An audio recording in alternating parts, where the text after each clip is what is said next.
Music brings us together, even when we're apart. That's why we support Canadian musicians, festivals, and award shows. It's just one of the ways TD's Ready commitment helps build a more inclusive tomorrow. Premium quality hand sanitizer is now available from Greenish, the brand you trust. It is made with 75% food-grade ethanol and is approved by Health Canada. For further information, visit your neighborhood pharmacy or www.greenish.com.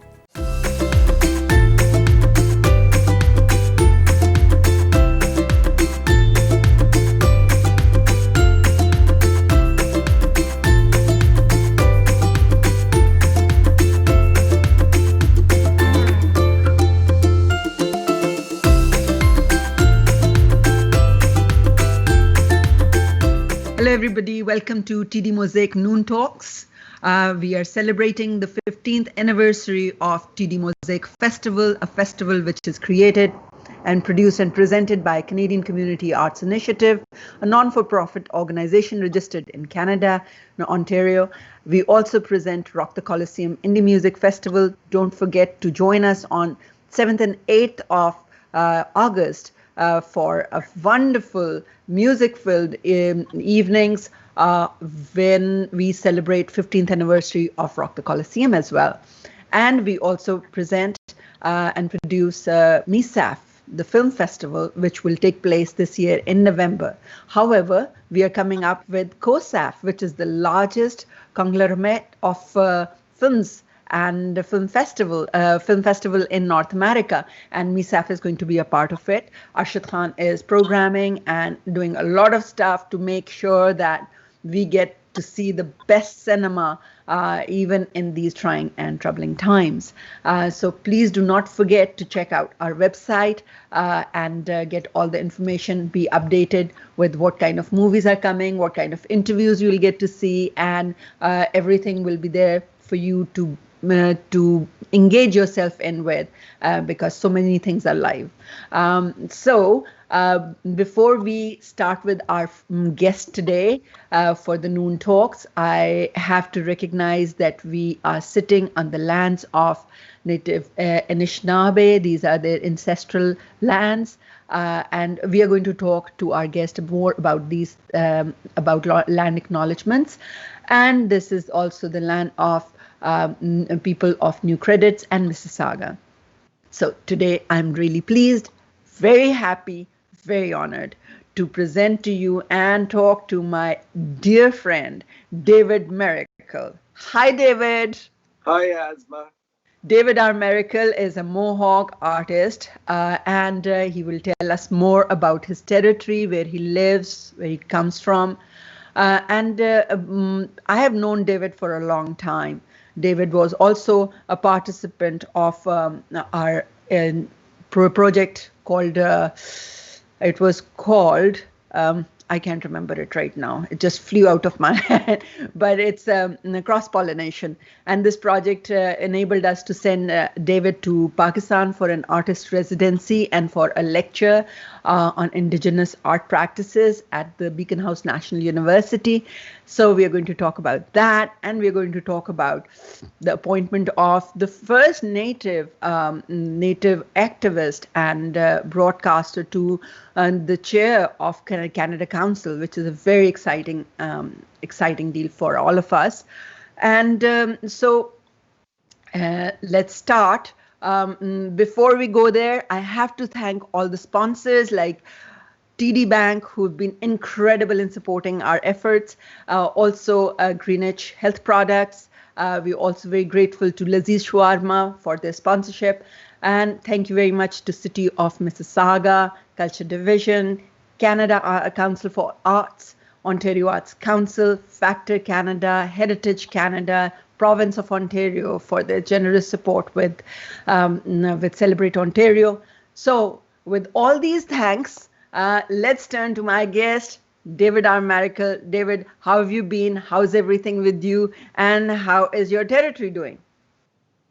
Everything seems to be doing well here. We're actually COVID-free, and we're all trying to do the best thing we can and, practice that social distancing And I think we're all keeping busy doing what a lot of us are wanting to do what the Creator intended us to do, just to be useful and looking at the things around us and being thankful and going about our day and, not get swamped with too much work on our hands, but just to be thankful to be alive and well and to be having your family well around you. Excellent. So, what the territory? This is a beautiful area where you live, and this is a Mohawk territory. Can you tell us more about the area, which is your area? Yeah, it's called the Tainanega Mohawk territory. It's the birthplace of the peacemaker. It's where the Guyana Goa started, and the great law of peace started here. And it started with a great prophet that came to the land that was born here, and he came with a message of peace that brought our nations together and formed this confederacy. And from that, the Constitution of the United States was patterned after a lot of things that happened here and took place with these words and this acknowledgement and this knowledge that this leader had to bring us together into peace and love.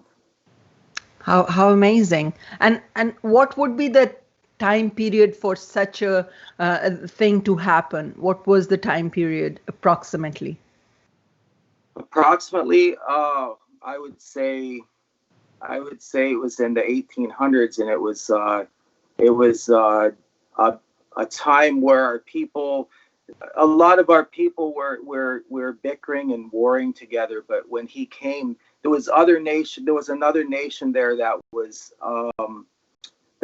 looking on and seeing everybody accepting this, and they kind of turned their back on it, and they were kind of left out in the cold on this topic of peace. And to this day, I think they had to keep their backs to the fire, and they had to be accepted in at one point and to have a voice, because they didn't want to come together. They wanted to keep things going in not too nice of a way. But I think they're all coming together now, and we see that we have to work together. We call this Ungwe Sun'a. And when we come together as one, a quadride. We become family. And I think we're all family. We're all connected some way in this world that we live in.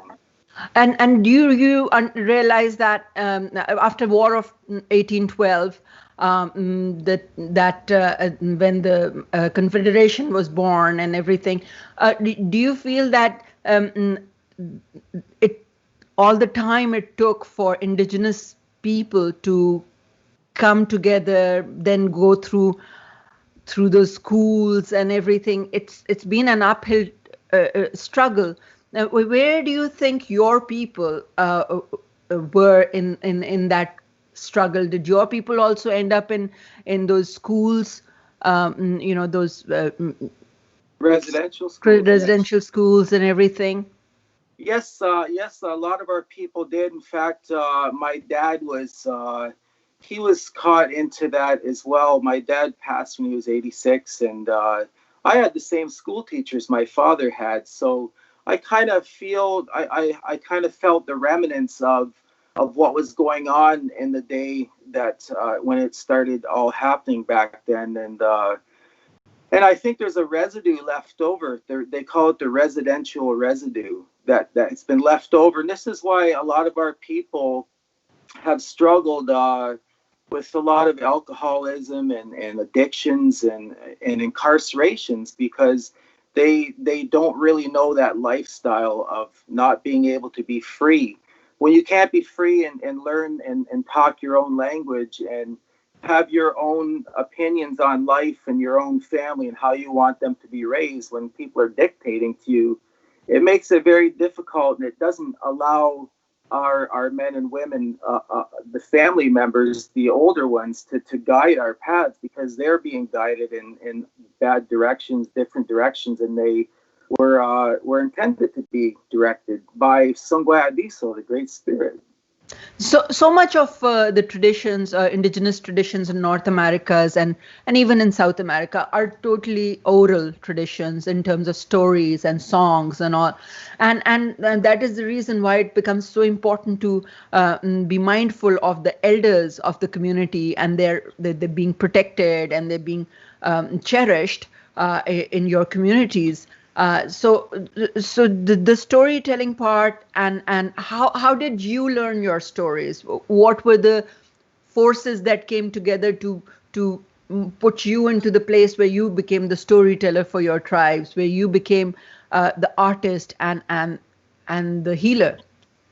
Well, I think you nailed it on the head when you said respecting our elders. The elders are the wisdom keepers. They're the oldest ones that have went through it, and like the older they are, the more they have been touched by this devastation of residential schools and all the unnatural things that indigenous people never wanted to be a part of. And I think those are the people that I go to for to be fed and to have that knowledge to be able to do sculpting and all these things that I've chosen to do in my life. I went to the elders because we're all about the oral tradition. We're all about just sitting around and and really paying attention to these stories and to know where to get our medicines, to know what to be thankful for, to know who's our foe, to know who's with us and against us. So these are all really beautiful things to have in your toolkit of life. To be able to travel that path and to be able to pull them out at any time to help those ones that aren't really out to seek that knowledge, but they're just kind of following suit and they're paying attention to some of the older people that are actually living the life and setting that path and living by example. So those are the kind of people I go after, is the ones that are living by example and the ones that are being able to use our old traditional medicine and apply it to their path today and to their life and go out into this crazy world we live in and to be able to use this. And people are seeing right now that we need to have this indigenous knowledge. We need to have this medicine, this healing words and actions in our life right now. I used to see that Lakota ad, of the medicine with that guys in there and all that. Absolutely. But tell me something, how useful are those medicines? Can we all use them? I mean, is this something that everybody can take advantage of? I know black cohosh is, for example, one medicine, which is a very indigenous medicine, which is North American native medicine. It's called black cohosh, and women take it because it's supposed to be good for menopause, which I am, of course, going through in a big way. But why aren't these medicines, if they've been so good and so helpful to you guys, why have they not become a common knowledge in amongst healers in Canada and in US and all? Well, they are becoming fastly acknowledged by a lot of healers around the world, and they're seeing the way we're using our medicine. They're not seeing the whole extent of how we use it, because when we pick medicine, we're supposed to put down a gift. We're supposed to take stuff into the woods, and we put down tobacco and just a symbol of our appreciation, and anything we can give, something that's special to us, we can give back and thank that plant and that medicine. So the difference between our people and other people using it is we have to pray to the medicine. And it's not just going and taking the medicine and hope it works. We have to listen to the elders and listen to the medicine people that told us about the medicine and where to get it. Then once we find that, our journey to find that medicine, we have to actually go there and thank the medicine and tell it that we are happy for what it's about to do. And we Yeah. have to speak to that medicine as we take it orally or put it on topically. So we have to really pay attention. And this is why when we give our Thanksgiving address and our prayers, we thank all the medicine. We thank the wildlife, the winged ones. We thank the water life, all the life that's around us. the plants are life, and this is why we have to thank it. And we tell it, we appreciate it, and we thank it for what it's about to do. Yeah, I was watching this program, this series. It's called Outlander, and in that fifth season or fourth season, there's a very Love interesting that show. part. You watched it? Yes. So that she's working with these indigenous people, with this wise women and all that, and she's learning so much, despite knowing that what is going to befall them, because they're back in time 200 years or so, and it is really heartbreaking to see how.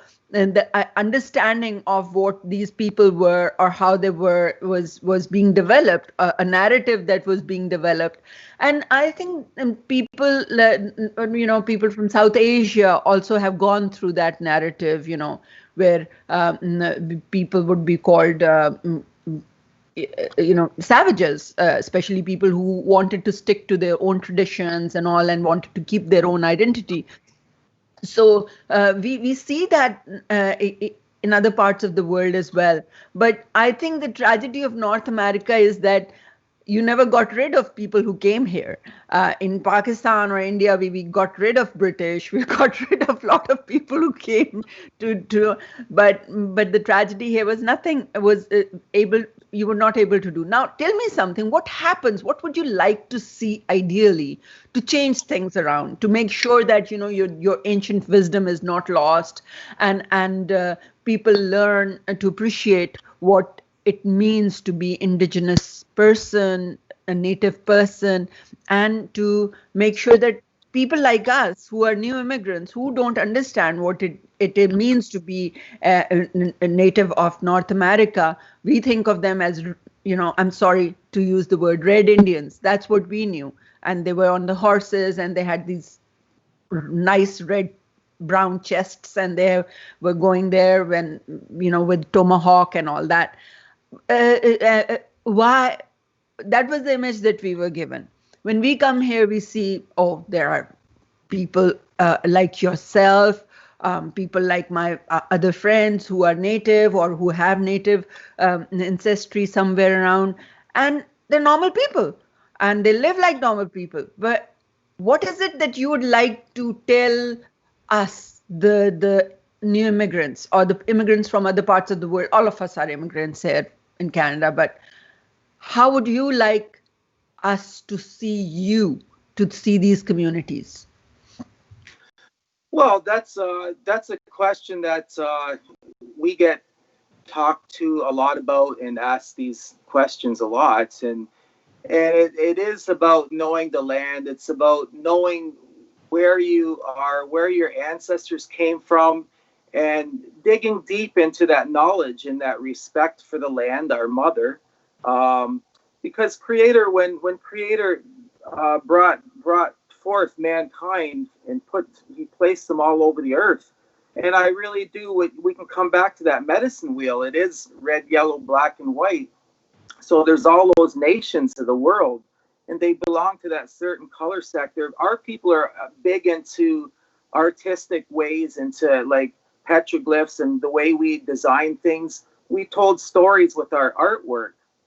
So everybody would be able, this is why when you teach a child in kindergarten, it always starts out with pictures and drawings and stuff, because the kids can acknowledge that, and they can get that in. They can get the concept of a picture and see what it's doing, and kind of develop in their mind. So when we take our medicines and we go looking for our medicine, like if I hear that there's medicine in China that's going to help heal something going on in my leg, or a fungus or something going on or whatever, I wouldn't bother going over there, because Creator intended us to be where our ancestors are, to eat the food that our ancestral people ate. And I believe that if we stick close to those teachings of our ancestors, and not take off and leave that country high and dry, but to learn from them and to get that knowledge of the medicines and see how they gave things. Because I'm sure at one point people just lost their way. The Western world brought so much, this melting pot of so many people into this country, that everybody started adding to this recipe that they thought would work. And now look at the mess we're in. We're in a COVID situation. And I think that if we had lived life a little simpler, we would have saw a little better results. So this is why we have to really, living on a territory isn't a really bad thing, because we're all surrounded by just our own people here. And we're able to do our ceremonies now. We weren't able to do our ceremonies before, because to take our land, to rape our land, to rape our women, to beat our people down, to taking away their language, all these things was done to our people so that they could destroy us and assimilate us into this fictitious thing they call Canada. And they call themselves Canadians. There's no such thing as a Canadian. You're either Chinese, you're Pakistani, you're African. I mean, be proud of who you are. When somebody says, "Oh, where are you from and who are you?" Well, if your ancestors are from Africa, whatever, then you're African. You're not Canadian. You're African. We're the true people of the land. We're the true Ganyukahaga. That's who we are. We're the people of Flint. And I think that people have lost their ways trying to come into this country and find this beautiful way to apply to their lives when they have so much beauty. And I've been to Pakistan and I see the beauty in the land, the food, the spices, and I was just overwhelmed by all the beauty. And I was thinking, wow, if I ever lived here, I would be hanging out with the elders and learning about the medicine, learning about the culture and the art and everything, because I met beautiful artists while I was there. So that's a prime example of what we do here. I think most of us, especially people ask me why I came to Canada. I came to Canada because I wanted to live in a free country.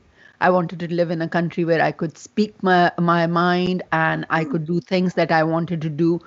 I didn't have the restrictions of religious fervor or political, appeasement. So we find all that in Canada, that freedom, that opportunity to develop. And we thank you guys for allowing us to be a part of that fabric, which we call Canada. And we really take it with a lot of pride that as Canadians, we find ourselves in a place where we are able to communicate with people like you and revere people like you, and respect the value which this land gets because of people like you who understand this land. We were the other day, for example, in Los Angeles, of all places, in California, of all places, there was a very interesting story that the indigenous people in those areas used to keep goats to keep the grasslands low, and make that the place, and that way the fires wouldn't happen. And nowadays there are no goats there in that area, so the grasses grow really tall and they become fire hazards. So using the wisdom of older people, ancient people, is something which I think everybody should gravitate to. We are looking at African, wisdoms and South Asian wisdom. But the problem is what Jesse Wentz said. And Jesse, that's one of those lines which I really like about his Jesse Wentz. He is an Anishinaabe broadcaster and activist and the new chair of Canada Council, of course. He said, colonialism is an extraction business. It extracts what it wants from land, from culture, from stories, and from people, and discards the rest. One of the great acts of decolonization is to create, make art, tell stories. What kind of stories, what kind of art do you create so that you can feel decolonized? Well, I like to carve stone. I like to chip away at stone and bring out the history and educate people through the symbolisms of what we believe in, and just the simplicity of animals and trees and things that we use in our art has so much meaning to our path and what we choose in life. And when we look at, for instance, an eagle, when I carve an eagle, the eagle is known as the messenger bird to the spirit world. So the Creator allowed the eagle to carry our thoughts and our worries and carry them up to the spirit world beyond the clouds. And so at times when we really need to hear from the Creator or feel that what we're doing at that moment is the right thing, usually an eagle will appear to us, and that gives us confirmation that we're doing the right thing, or maybe we're not doing the right thing. So whatever our mind's getting ready to do or think, the eagle usually appears to us, and that's a great sign of maybe don't go there or yes, go there.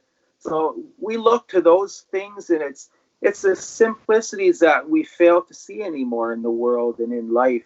You know, we're trying to complicate things with too much on our plates, when love and respect should just come natural to our people. This is why our people, we always relate to, in our prayers, we relate to ourselves as being in the natural world. And so I was asked to be a part of this conversation by a little small town where I live close by is Picton, Ontario, and they have the beautiful sandbanks there and some historical places. That's our hunting grounds. That's our island. That's where we hunted and fished. Our people are buried all through there. So I was called by a counselor, and he said, David, would you like to come to a meeting? We're having a very tough time with this statue, the Sir John A. Macdonald statue. And I said, well, of course you are. I said, it's parked right under the noses of Indigenous people. I said, and he was a very, to you, he was a hero. To our people, he took away our livelihood. He took away who we are and what we believe in and what we stand for. The residential schools, the train tracks, he did everything he could to devastate our people and bring us down into a level where we would have to try to fit in and with the rest of the world that was happening around us. So they asked me, they said, David, we're having issues. There's people pouring red paint. They're putting blood to symbolize blood all over the statue of Sir John A. Macdonald. It's all around where we have to wash it down. What do we do? And I think they expected me to go and to say, you know what, rip it down. Let's put a rope around its neck and drive it up the road. And I thought to myself, you know, being an artist, it takes a while to actually do a statue, to do a piece of art. So I said, you know what? I said, why don't you leave the statue there? But why don't you tell the truth for a change and put a huge plaque? In fact, I don't think you're going to be able to fit on the plaque of all the dirt that he did to Indigenous people and how he used his other people underneath him to go off and do dirt to our people and to pull wool over our eyes and to try to make believe that we were getting all this great deal of wealth and we're going to be wealthy and we're going to succeed and we're going to go into the future, you know, with our heads held high. Well, that backfired and we fell for a lot of that, which we shouldn't have. So they said, what do we do? I said, well, leave it there, but put plaques up. And I said, actually, let's take and have a building dedicated to Sir John Macdonald with rooms where they can go in and visit and see all the different times and eras that he actually did things to our people. That's documented, you know, and the starvation and just you name it, it was there. And the rest of Canada just praises this man. He's on postcards and he's on signage on highways. He's on statues all over the place. He's on our currency. I know. You know what I'm saying? I know. That's a slap in our face. You know, we don't need that. But we do. He was a great man to the colonizers when they first came here. He was a great man to them, but he wasn't a great man to our people. Yeah. No, history. I think ripping things apart will not help, but No. Really making a real statement next to it and telling your side of story is so important. in order to bring that reconciliation which we all talk about and we look for. Absolutely. And I think as South Asian, I am really keen to see that, because we know the struggle that our elders went through to get rid of British from subcontinent. And Absolutely. and the irony is that, now that queen that we got rid of, the kingdom, now she's my queen. So I'm okay with that. I'm glad she's your queen and not my queen. But the thing is that you went to Pakistan. You did. That was, I think, a very big thing for us, and everybody in Pakistan absolutely loved you. How was that experience? How did you feel Pakistan was? You've been to India as well? I've never been to India. Okay, so that was your first South Asian trip. So India is very much like Pakistan. So you are there. The only difference is India is huge. India is massive. India has too many languages, too much. They have so much diversity. It's not even funny. Pakistan is slightly smaller. So how was it?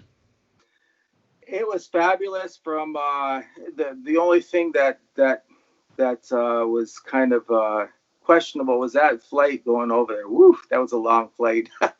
But when I finally arrived there, and I mean, there was thousands of people as I'm at the airport, and people were coming around. It was like I was a new face in town. I felt like, wow, this is kind of crazy. I had all my luggage, my instruments with me, and I think people were curious. I think it was very exciting to see somebody coming in with so much luggage. I think people were trying to guess what I was carrying. And I had like things like this. I had a rain stick, and I had some flutes with me. I actually had lots of flutes and drums and different. I had a instrument from Switzerland as well called a hang drum. So I'm coming into the town. Everybody wanted to carry my luggage. Everybody wanted pictures, and I thought, wow, I could get used to this. So I was picked up, and I was taken to a beautiful villa there, and there was a famous artist. I can't think of his name right off the hop, but he was a very beautiful man. Abdullah. Who? Abdullah? Yes. And Abdullah is in Canada now. He was a great host, and it was really late when I got there. It was early in the morning, and we sat and talked for a while, and he shared some movies I should watch. If I want movies, he told me if I need anything, just knock at the door. So, I mean, the hospitality was absolutely over the top. I couldn't have asked for any more. It was beautiful. And all the people that hosted me there, they treated me like gold. And I was just like, I was pouring out everything I was taught as an Indigenous person, and I was given that love. All of us together, a quadrida, we become that family, and we spread that medicine of love and peace. And when I was there, I think a lot of people felt that. And I had this one morning, I woke up, and my routine was to get up, to go out, do some stretching, and just breathe in the air and thank our mother, And I was breathing in the air and having a coffee, and this elder came up to me, and he said, "Oh, David," he said, "I see you doing your prayers and things, and I would really like to have you come and smudge with me and do these things that you do." I said, "Sure, I'd be more than happy to do that with you." So I said, just give me a chance to gather my belongings here. So we headed over there. And as we went over, and I said, that spot way over there by the fence in the grass, I said, let's just go over there and sit in the grass. Let's be away from everybody.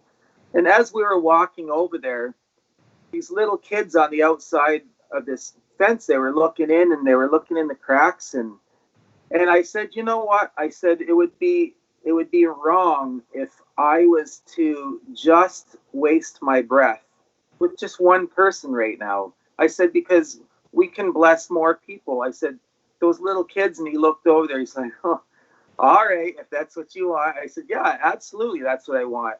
And I said, you're going to learn something too from this. So he sent somebody, said, go tell those kids, open up the door there and let the kids come in. So the kids walked up, And they were all excited because I asked them to come. I said, have you guys ever did a ceremony before? And he was talking to them in the language, and they said no. And he said, would you like to? And they said yes. And I told them, there's a story here that the non-native kids are taught, and it's called Jack and the Beanstalk. You know that story? Of course, of course. So I said, I'm going to tell you a story. It's similar to Jack and the Beanstalk, but this is a real story of the native people in North America and Canada. I said, I have here some magic beans, some magic seeds, corn. So I had brought corn with me.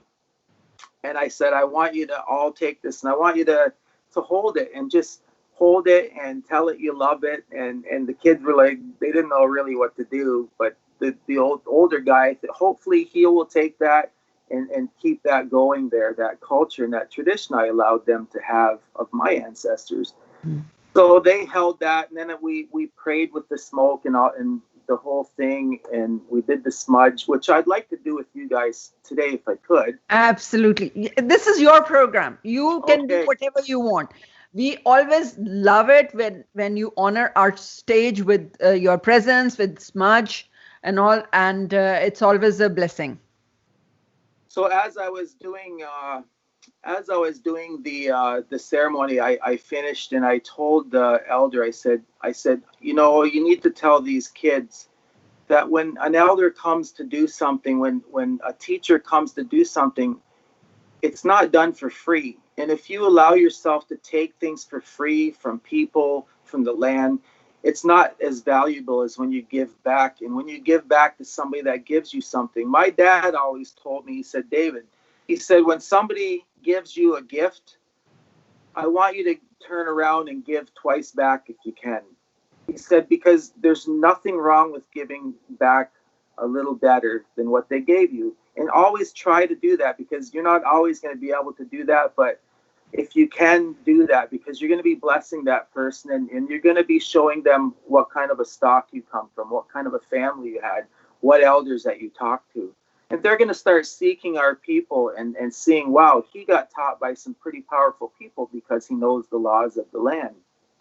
He knows how to give back. So I told the elder to tell the kids. So he said, you know, David Maracle needs you need to bring him something for what he's giving you and teaching you. And so after we're all done, everybody went their separate ways. The kids left, and I went back to my routine where I was. And the next morning I woke up to start my daily business again, my routine. And one of the people at the home I was staying at, they said, David, there's some visitors at the gate to see you. And I'm like, I wonder who that could be. It's like, I haven't really met anybody, yet. So he said, there's some children here to see you. And I'm like, oh, cool. So they opened the gate, and there was those 3 little kids that was at the blessing the day before. And they had brought me, they remembered what I said.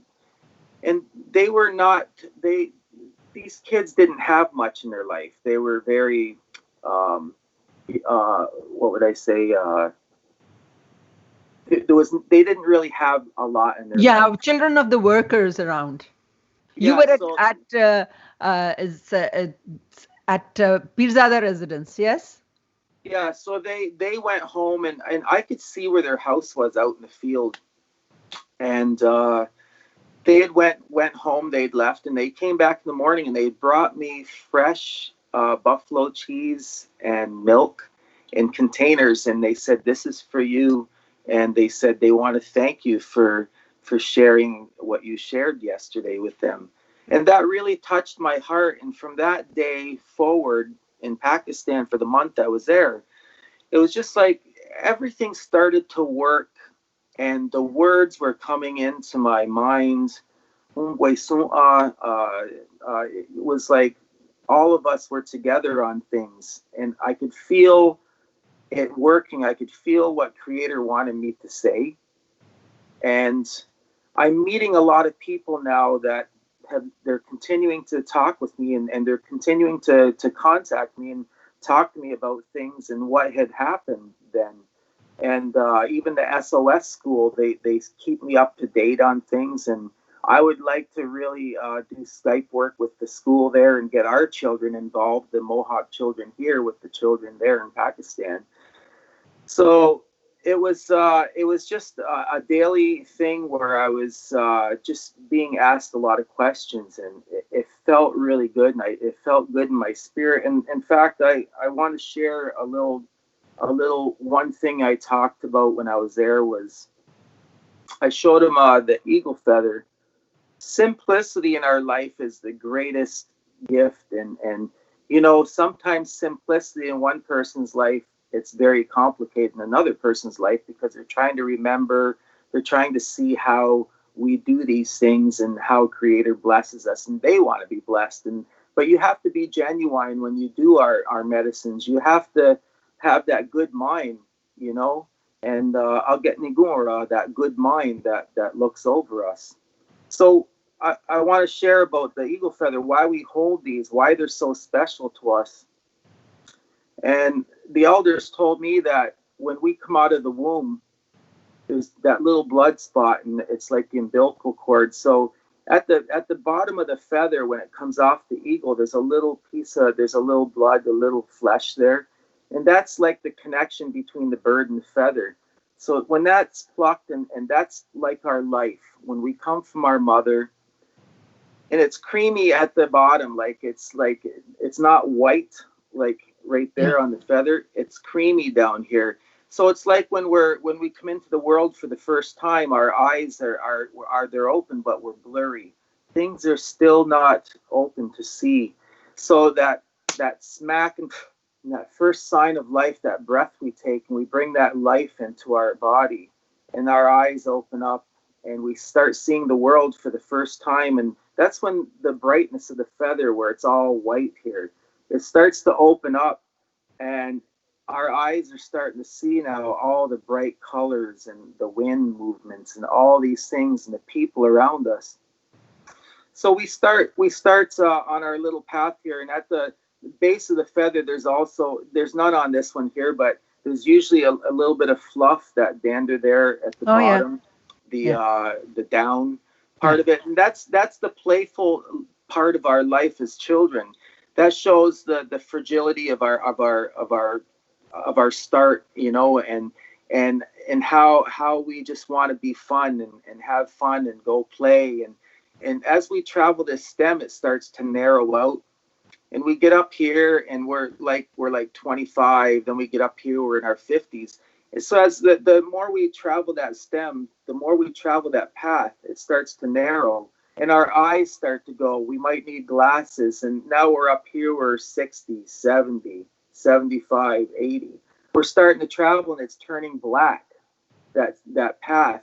We have to really use our mind now in all of our teachings to stay on that path, because it's too easy to fall off and be, you know, have your mind reconditioned to go another way when you start getting these back pains. But this is when we dig deeper and we ask the Creator, and we ask those people around us that are still alive and well. We ask them, what do we do and how do we give thanks?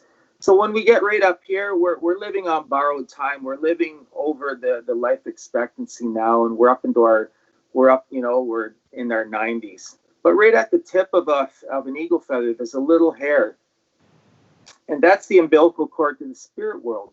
So when we hold our feathers up, when you see our people praying and hold our feathers up, we believe that now from our heart, the extension of our arm through the feather, and that little hair that connects us to our ancestors that's gone on before us. So this is why we do these things and pass these around. And when we hold these in these talking circles, nobody will talk over you when you're holding an eagle feather, because you're holding a gift that the Creator allowed us to have. How incredible that so much thought must have gone into developing this whole narrative. A true inward-looking person must have thought about this feather so hard, believed in all its manifestations, and then told the story onwards and told the people the connection of this. Yes, and I forgot to mention too that if you fall off your path, sometimes people will fall off their path, and it gets ruffled. Hear a lot of these sayings. Oh, a little birdie told me. Well, of course, a little birdie told us, because we're in tune with our brothers and sisters of the wildlife.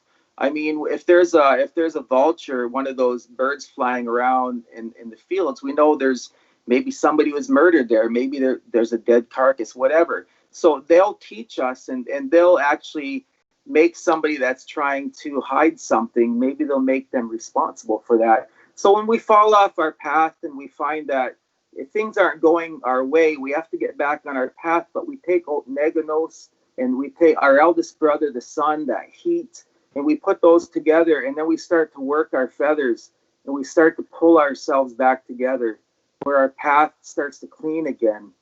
And then we don't see that, and we leave good traces of who we are behind. And I was taught that, we don't stay in one place all the time. Like, a lot of people will bunker down, they'll hunker down, and they'll take a piece of land. This is my land, and they'll start developing it. But they don't realize that when you keep working something, you work the heck right out of it, and all the goodness out of it, and it's hard to produce later. So when our people travel, they would always leave behind something. When we traveled that medicine wheel we talk about, we start here and we start to travel, and as we travel, we leave behind things to replenish, to redevelop themselves. So when we circle back in life, everything's fresh, but we also have memories. So if we leave a bad memory and a bad taste somewhere, we have to circle back and face that one day on that wheel. So when we travel back in time, when we travel forward, and then we end up back to the future where we're trying to go to, what we left behind, did we say the wrong thing? Did we do the wrong thing? We have to ask forgiveness every day. When we wake up, we should ask forgiveness. Every morning when you wake up, you say, you know what? Or before you go to bed, Creator, if there's anything that I forgot to be thankful for today, please forgive me. Because I know there's many things you've allowed me to have today. My sight. This is why when we pray, when we take our medicine and we pull it to our being, we pull it to our six senses, our mouth, we pull that smoke to our mouth, so that when we say those words, we try to put about 3, 4, maybe 5 heaping teaspoons of sugar on those words in case we have to eat them one day, right? So when we push that and we pull that smoke, we ask the Creator to bless our words in our mouth, our taste buds, so that the food tastes good when it comes in. We pull it to our eyes so that we see the beauty that's all around us, above us, below us. When we pray in 7 directions. Did you know that? I didn't know that. I'm listening to you and I'm getting so impressed. North, we pray to the north, the south, the east, I will the need west. a bucket of sugar in order to, do all that. I'm thinking about it. And your friend Carmelo Puglisi is here and saying hi to you. Hi, Dave. Great. Nice. Hey, Carmelo. Yes. So you were going to do the smudge next, or I have one more question that you were talking about. That for me, it was a revelation when I realized that Indigenous, especially Native or in Canada, Indigenous people or in North America, they did not believe in owning a land. Land was everybody's, but what they owned were their stories, their artwork. Those big beautiful pieces that were in the western coast, and those stone sculptures that you guys have here in all these places. So that was a beautiful idea. That is such a eye-opening idea that it also reflects on the transitory state of life that you guys really believed in. We as Muslims, we say it, but we don't believe it because we want a house, we want a plot, we want this, we want that. But you guys literally live that. So how do you guys, what kind of wisdom must have been working with your elders that they thought of that and they promoted that kind of living? It's incredible. Well, if it's not broke, don't fix it. We've never had it where it was broken. We just lived it, and we tried to live life to the natural way. It just The Creator promised us that we'd have, like, if we get sick, you can almost literally pick up a stone, and we're taught that we can toss that stone, and where that stone lands, we can walk and get the medicine. That's how easy it is to find a cure for what you have. But we were put in places on Mother Earth to have our medicines, have our elders, our language, and our culture, and be able to utilize that to sustain our life till we're ready to go back to the earth and give that sustenance back to the rest that are going to need it when they come along. So it's like, when I do this smudge, I just very simply, and when we find our medicine, we find our sage, we find our sweet grass, we find the cedar and the tobacco, we find all these things right close by. And even when we make a spirit plate, we actually love to take the best part of our meal. And it's very symbolic because, it's easy to pray. It's easy to just close your eyes and just say a quick little prayer before you eat, or it's pretty easy and simple to actually to maybe voice that those words. Oh, thank you for this meal, and thanks for the hands that prepared it. Amen. It's easy to do that, but when you actually get out of your comfort zone to pray, you get down out of that on your knees or whatever you do to pray and to be thankful. I think there's higher beings out there that realize that, what, this person really means it when he's praying. He's actually taking effort and putting it in there. And we have to respond to our abilities. Responsibility, break that down, respond to your abilities. We all have that ability to respond to something. So respond to what's good in our life and be thankful for that. Take the time to give back. Take the time to get out of your comfort zone to be thankful for what you have. Absolutely. And don't always think everything has to be yours. You have to have your name all over it. We're here to share this earth, and to use the medicines, but use everything in a kind way and responsible way. Yeah. And I'm going to light this up here and just talk while this is going. You've got your friend Josie Martel and Steffi and Mauricio. All these people are also watching you. Oh, as awesome. is Arshad Mahmood. He sends Chikon. It's great to hear that they're here. Well, I'm going to push this smoke towards you guys, and I just want you to take and just symbolically take and pull this smoke towards you. Just wash your head with it, the top of your head, your eyes, that you see the beauty around you, your nose, that you can smell you can see the medicine, you can see the beautiful flower, but you can smell the flower, you can smell the medicine, and you know where to go to that root. Pull it to your heart, that your heart grows and grows and keeps growing. I can literally feel it. Absolutely. I can literally feel it. And you know what, David, this is a very beautiful ceremony. I love this.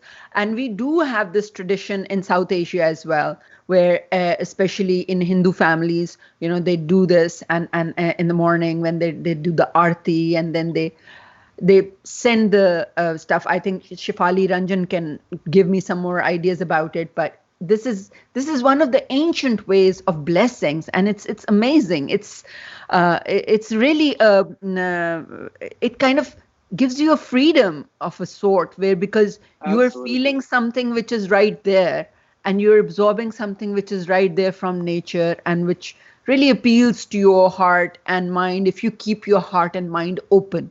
That is very important. Absolutely.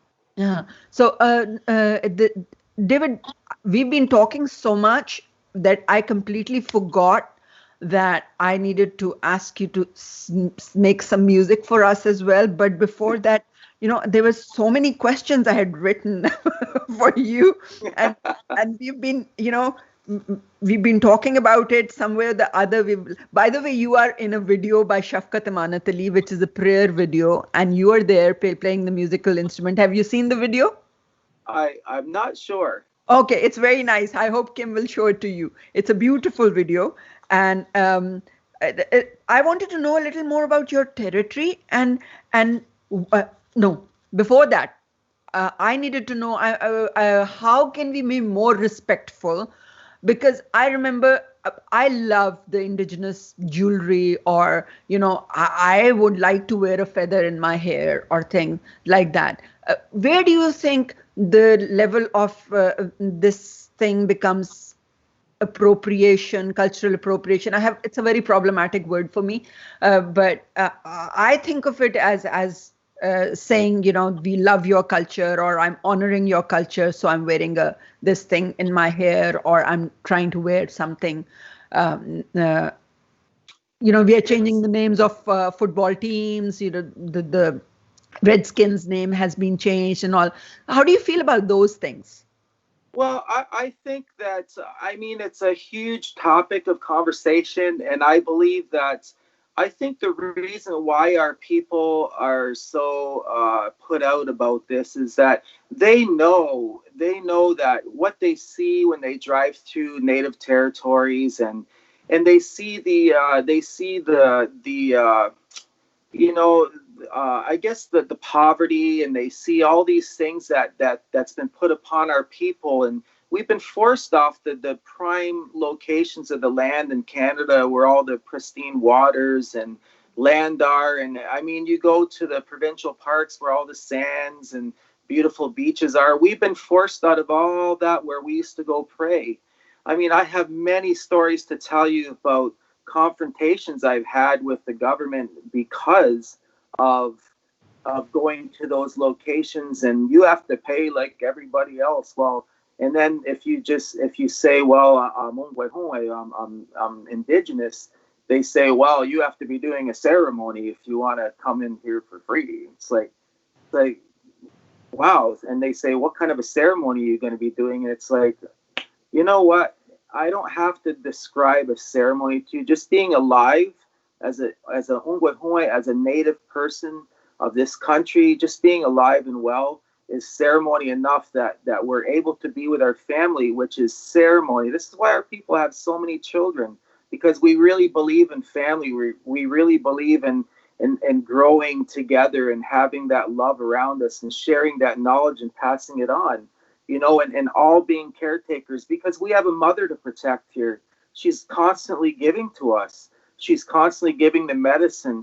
Even the veins of the Oneganos, the lifeblood of Mother Earth, we call that the water.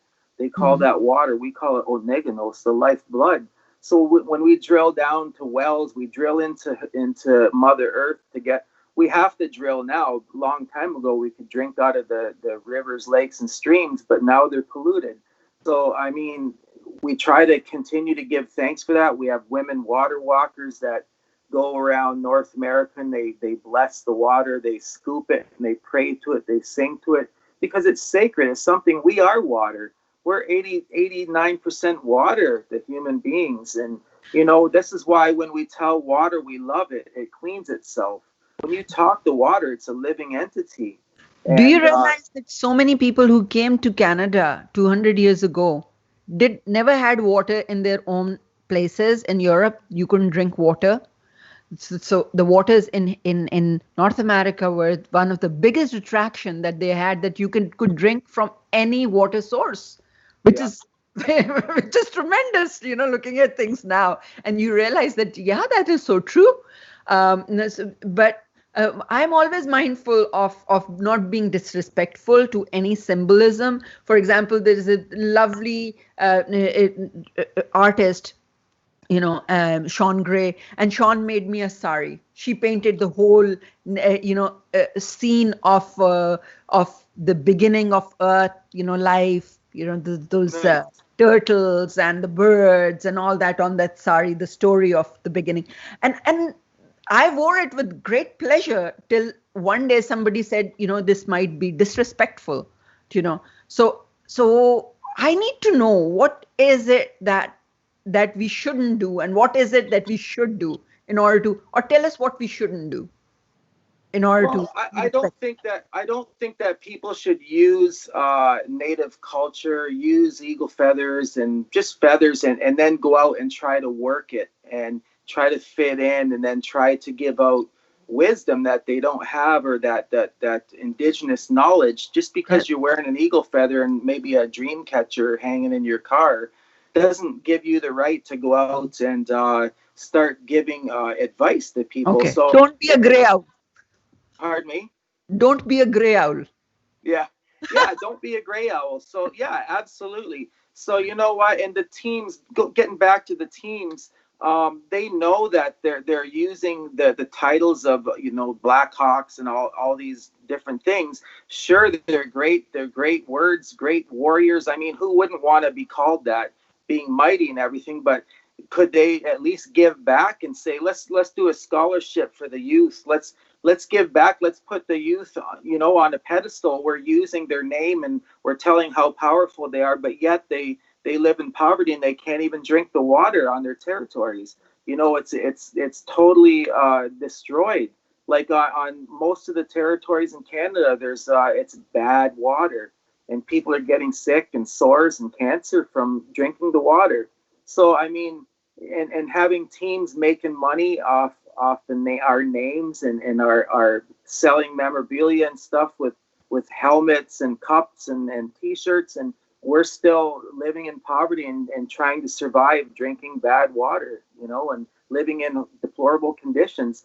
I think that the world needs to know that when you choose something, follow it up and give back to what you're using.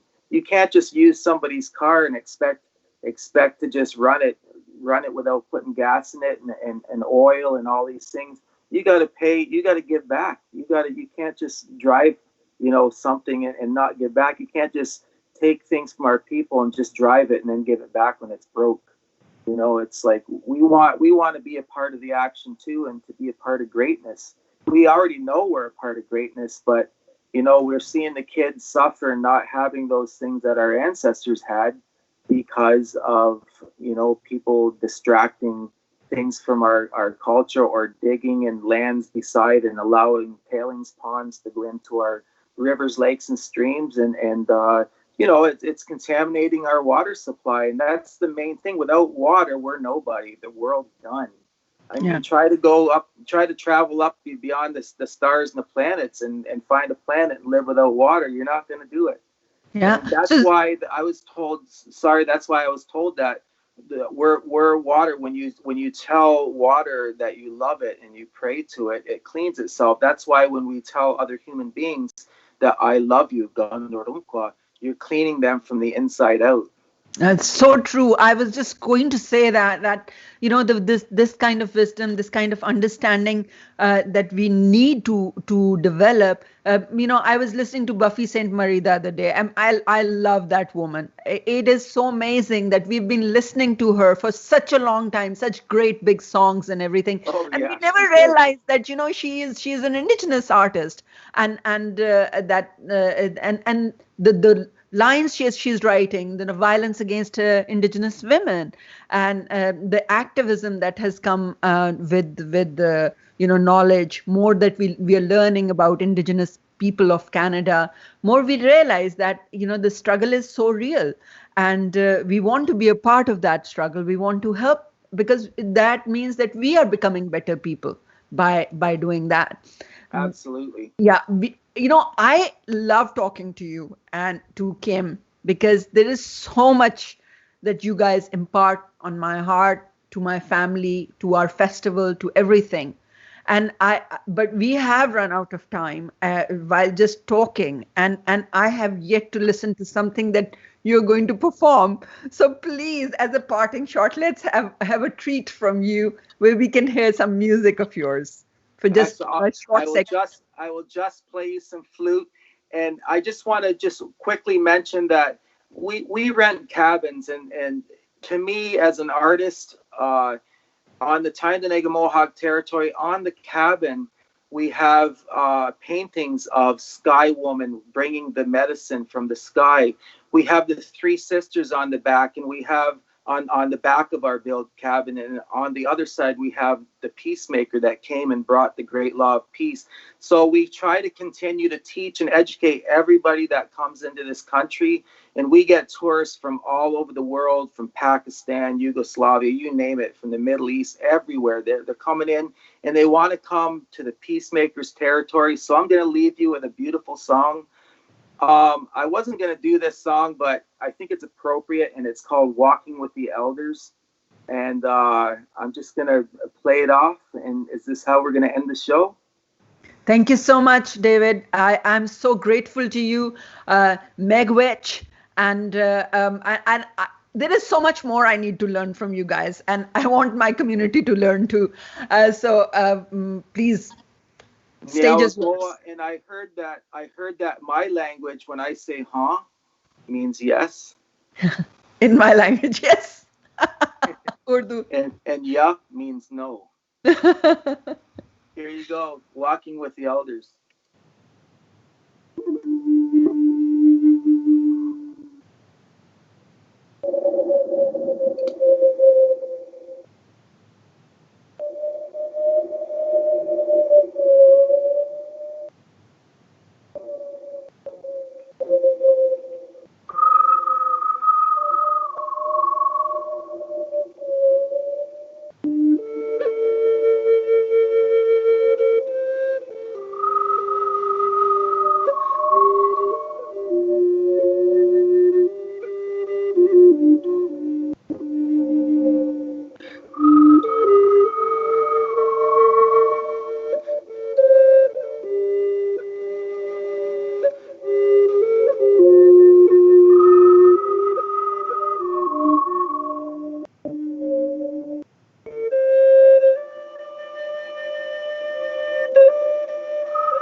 Thank you very much. Thank you so much, David. Thank you very much, Asma. It was beautiful being on your show, and thank you everybody for tuning in. Now Absolutely. Absolutely. Thank you to all your friends. And we will be posting it on our YouTube channel, which you can share with other friends as well. Thanks for the wisdom. Thank you very much, Canada Council, Ontario Arts Council, City of Mississauga, Culture Division, Heritage Canada, Factor Canada, and Province of Ontario, Celebrate Ontario. Thank you very much, TD Bank, and thank you to Greenwich Health Products and to the Lizzie's Shawarma for supporting our project. This is the 15th anniversary project that we are doing. It's called TD Mosaic Noon Talk. Today my guest was amazing Indigenous artist David R. Maracle. And on Monday, I will be here with you.